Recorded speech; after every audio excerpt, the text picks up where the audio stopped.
In the end, I guess I always knew it would come down to this review. There was never a choice involved.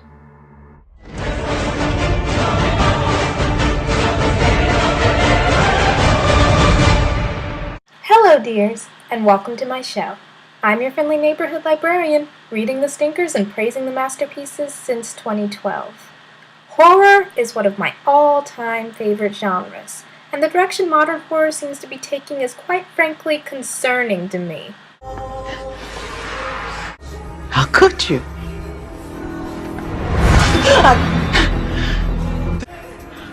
My dear sweet Brie, that's why I'm sorry. One life to live, one life to give, one chance to keep from falling, one heart to break. David, don't go there. No, I just have to say it once. You just need to hear it. I love you, Lloyd.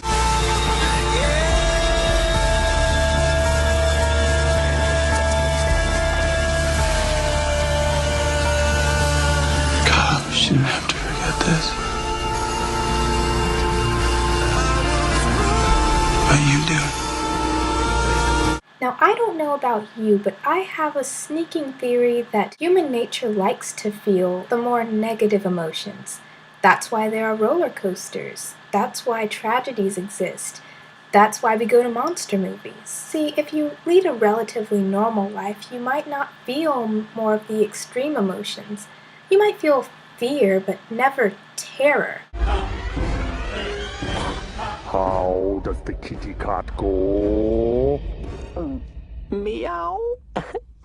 Very good.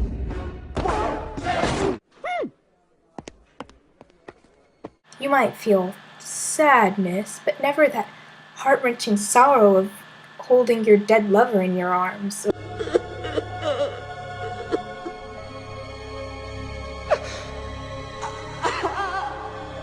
Or what have you. The reason that we like to be saddened or scared in our media is to fill in the gaps in the emotional spectrum. With that in mind, it is eyebrow-raising how our culture and media has shifted from including monsters that were genuinely terrifying and otherworldly to creatures that we idealize, humanize, and even sexualize. Monster fiction isn't the only kind of horror story, and in my humble opinion, not even the most effective kind. There's also realistic horror, which is usually on a smaller scale and deals with things that could actually happen in your real life. So, unlike vampire and zombie stories, this has to do with something that could happen like stalking.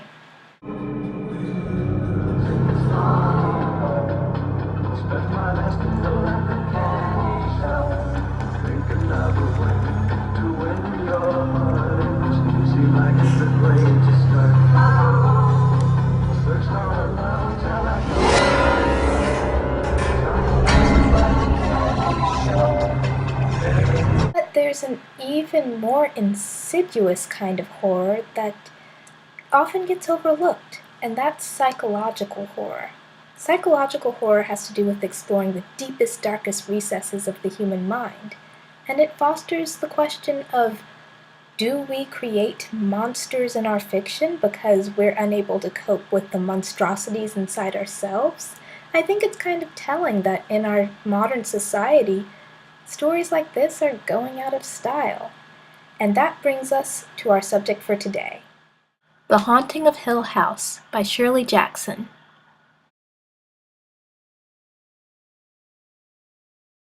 Published in 1959, The Haunting of Hill House follows one Eleanor Vance as she heeds a strange invitation to be part of an experiment at the mysterious Hill House. The experiment is headed by Dr. Montague, who aims to prove the supernatural. Strange things.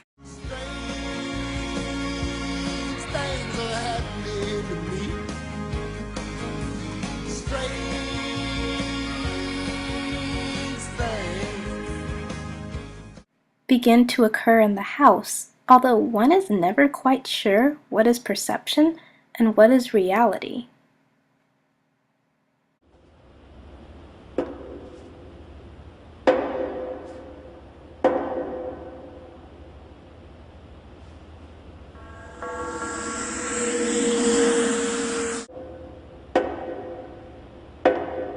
Hey, mister. This here is the stairway to heaven. You know that, don't you? Obnoxious little frog. Fine, why should I care? I warned you, though.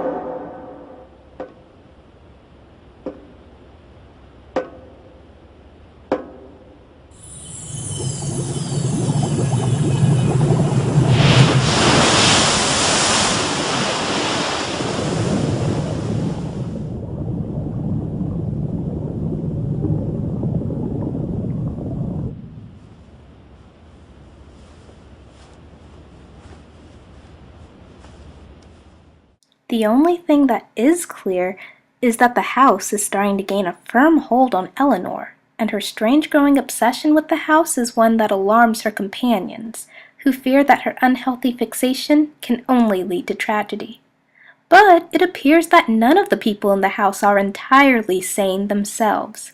In other words, it's a fun house where the mirrors all reflect what's real, and reality's as twisted as the mirrors reveal, and the fun is finding out what the mirrors show.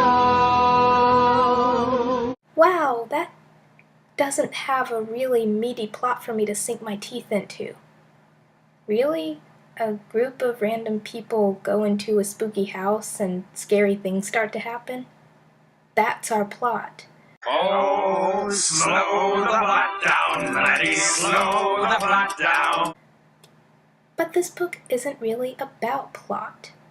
It's not even really about characters, at least not as characters. It's more about studying different types of people.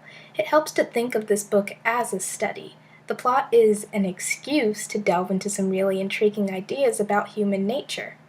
We spend the entirety of the book in third person, but in Eleanor's limited point of view, and let me tell you, as a narrator, she is as unreliable as they come. Oftentimes, we as readers try to pinpoint the motivations of our viewpoint character. With Eleanor, it's impossible to do that. She lives entirely in the present. She doesn't have any future plans or dreams, and she only recalls certain very dark tidbits of her past. She doesn't even know what she wants from moment to moment. I want. She's a very atypical character. All of the characters are rather strange. Theodora, someone else who's staying with Eleanor in the house, stays chipper and upbeat throughout the whole book despite all the horrible things that keep happening, and she seems to kind of be in denial about the supernatural element of the house, but at the same time she gives off these new agey vibes that make it seem like she should believe in the supernatural. Dr. Montague, professional and scientific, is also wildly superstitious, but the book starts to imply that superstition and rationality aren't actually at odds as you might think at first glance. This book is just full of contradictions. Your dog's quite the contradiction. He's sticking his butt out the window instead of his head. Look at you, you're eating Starburst. It's solid, but it's juicy like a liquid. In fact, when I try to describe it to people, I can't. Yes, it made me want to flip the next page. It kept me on the edge of my seat, but was it fast-paced or action-packed? No. Yes, it sent chills down my spine, but was it really scary? No. Will the ghost go away? Will she will them to stay? Either way, there's no way to win.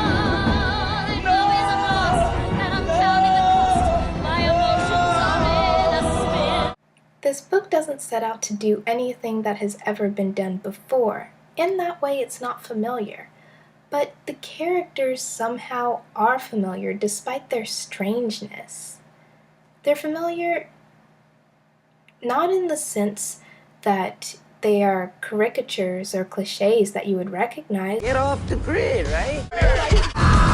but in the sense that there is some sanity and some rhyme and reason. Rhyme and reason reign once more. To their bizarre antics. All of us have some strangeness deep down, and these characters just have that same strangeness ramped up to the max and on the surface. This book was easy enough for me to read. It was in third person, and as I've said, that is my preferred point of view. But it wasn't always easy to understand. Not because of how old it was. This book has aged remarkably well. And it won't be too hard to translate into modern lingo. But some sentences I thought meant something, only to find out they meant something entirely different. Now, this style of writing helps to keep you on edge, keep you on your toes, and keep you thinking. And in a way, it also helps to experience this uneasiness because it's similar to what the characters are experiencing by living in Hill House. You might have noticed that I haven't gone too much into the plot at this time, and that's because there really isn't that much plot to talk about. As far as haunted house story goes, this is about as standard as they come, speaking strictly about plot. Every neighborhood has a house with a secret. Awesome kite. But the thing is, it's about the execution and the ideas behind it that really sell it. There's a lot of funky repetition and some themes that are easily spotted.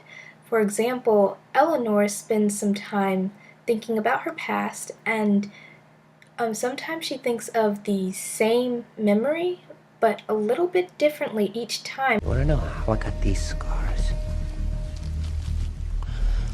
My father was a drinker.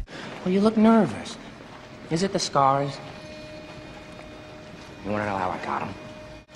So I had a wife, she was beautiful, like you, who tells me I worry too much, who tells me I ought to smile more. Depending on how she's feeling and what's going on at the moment. And she also has this little nursery rhyme that she repeats to herself sometimes, and she repeats it during entirely different situations. Little things like that start to cement the insanity of this novel. All of the people seem to be certifiably insane. I'm Goku! I'm insane! From Earth! Because the house isn't sane, at least according to the first paragraph. That's an idea that I haven't exactly seen in any haunted house novel. The house being insane, being sentient. The story first introduces the idea that the house might be haunting itself rather than being inhabited by any sort of spirit or ghost. I prefer Sir Nicholas, if you don't mind. And then slowly starts to introduce the possibility that the spooky atmosphere of the house just might be giving these people with their overactive imaginations an excuse to haunt themselves with the ghosts of their pasts. Raven. You're all okay? We were never in any danger. Say what? Did you not see the monsters? We saw them, but they were never really there. Raven was afraid, but when she wouldn't talk about it, the fear found another way out. Her powers! Once you accepted your fear, you regained control over it. You mean Raven made all those creepy crawlies by accident? Sorry? This book isn't bogged down by excessive detail that I think would take away from the mystery or the intrigue, but at the same time I never felt starved for details. This whole book seems to be walking a fine line and a delicate balance between too much of a certain aspect and not enough, and yet it never seems to fail. The supernatural elements of the story are left mostly to the imagination, and this is very effective. We find out about halfway through the book that the house does open itself up to a standard haunted house past, and that it was created by an old, crotchety, rather crazy old man who's dead now. but that doesn't have any bearing on the present day. Eleanor is just a mentally disturbed young woman. She's 32 years old and has frequent thoughts about death and other morbid matters. She has thoughts that go unfinished or just don't make any sense. And she has baggage like you wouldn't believe. I've got baggage. Life's too short, babe. Time is flying. I'm looking for baggage that goes with the mind. During her stay at the house, she becomes more and more paranoid of the people she's staying with.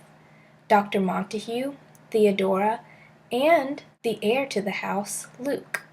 At the end of the book, I'm not sure I really know all of the characters, but I do think that they're characterized well. I think that I got to know the characters just about as well as they knew themselves. Take that as you may. Like all Gothic thrillers, there is a hint of romance. Just find who you love through true love's kiss. But as in all other aspects, this book manages to turn expectations on their head. Everything is upsy-daisy! You would expect Luke and Eleanor to sort of become an item by the end of the book. Well, by the end of the book, that is not only impossible for reasons I won't spoil, but it has been explored and averted. Instead, the main undertones of romance are between Eleanor and Theodora. It's a love that cannot ever come to fruition, not only because of Eleanor's intense emotional immaturity, also because Eleanor and Theodora are polar opposites. Wow. Yow. Well, hell's bells. Eleanor is frumpy and mousy and plain. Theodora is glamorous and outgoing and outspoken. And near the beginning of the book, when the strange things start to happen in the house, Eleanor is freaking out. What I'm gonna do now is freak out. And Theodora remains calm. Like a cloud, you are soft. Like bamboo, you bend in the wind. Creeping slow, you're at peace because you know it's okay to be afraid. Near the end of the book, when the house has sort of started to assimilate Eleanor,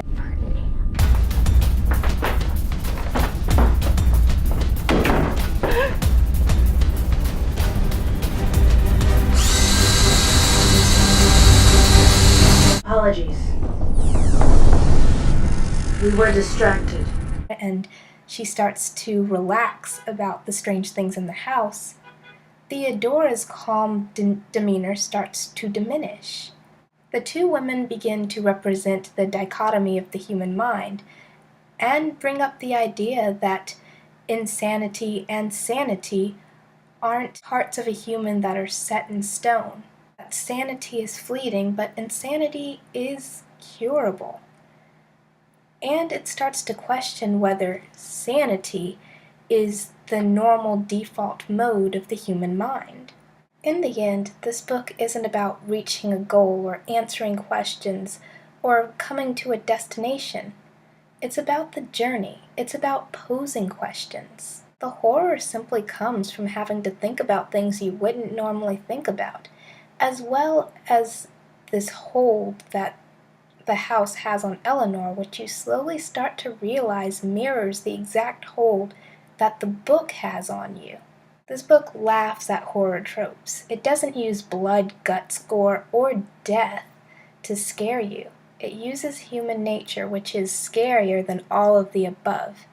And the effect makes for an intense reading experience. 2 movies of The Haunting of Hill House currently exist. Interestingly, they are both simply titled The Haunting. I don't know if there was a copyright dispute over the full title or what. Anyway, the first adaptation was released in 1963, the second in 1999. Are they any good? I guess. This book definitely works much better as a book. Being alone with words on a page is a more intimate experience than sharing it with actors and a camera crew. Turning the last page is much more chilling than sitting through closing credits. But this isn't really the fault of the movie, so I'll try to judge them on their own merits. The first adaptation is definitely closer to the spirit and facts of the original. It's well acted, and the music really helps to set the tone. It also helps that it's in black and white, even though I know that wasn't an artistic choice as much as a necessity at the time. But the screenplay adequately captures the subtle psychological horror and conveys Shirley Jackson's message to the best of its potential. The 1999 movie, on the other hand, I think demonstrates my sense that true horror, psychological or otherwise, is not appreciated in more modern times.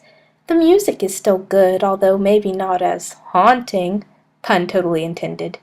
And I'll give it credit, the actors were trying. But the interpretation of the story is radically different. All the open-endedness and the mystery is taken out. Things are explained that really shouldn't be, and yet the movie doesn't seem to make much sense. It changes enough significant details and plot points that I can safely say it is not a good adaptation, but even as a movie, it's lacking. It seems to not know what it wants to do. Does it want to be safe and toe the line, or does it want to push the envelope a little? It seems like it goes halfway in every step and never strides forward with conviction. It's not bad, but it's not good. It completely misses the point of the lack of exploitative horror elements in the book, and tries to modernize the story in a way that it cannot be modernized.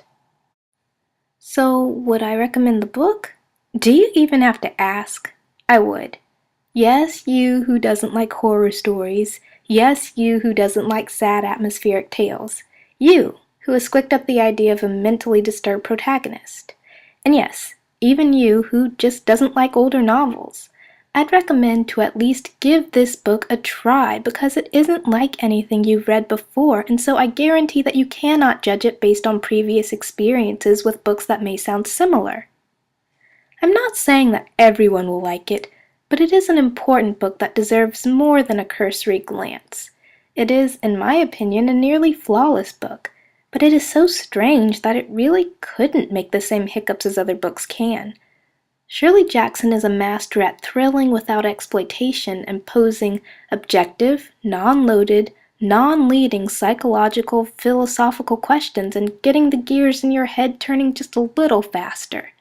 A gift like that is priceless, and so I award The Haunting of Hill House with 5 stars out of 5. The movies, then? Well, I cannot recommend the newer version because it frankly isn't any good to anyone as an adaptation or standalone. The earlier version? I guess, but I'm not a fan of this book being turned into an adaptation at all. If you're curious or the movie looks interesting to you, by all means check it out. It's harmless, but it won't give you the same experience as the book. The Haunting, 1963, gets an average score of 3 stars out of 5 from me, and The Haunting, 1999, it gets a slightly below average score of 2 stars out of 5. Spooky, huh? And just think, in another month it'll be Halloween. Drat, I really should have saved this, shouldn't I? Oh well, there's plenty more material to cover, and The Haunting of Hill House isn't the only spooky book I have. But for now I'm going to step away from the scary. Or towards it, depending on who you ask. I'm going to review my very first fan fiction on the show. Yeah, I'll let you know which fan fiction I choose at a later date, so keep your eyes out and your ears peeled. Well, till next time, I'm your friendly neighborhood librarian, signing out. I think it's time to blow this scene, get everybody in the stuff together. Okay, 3, 2, 1,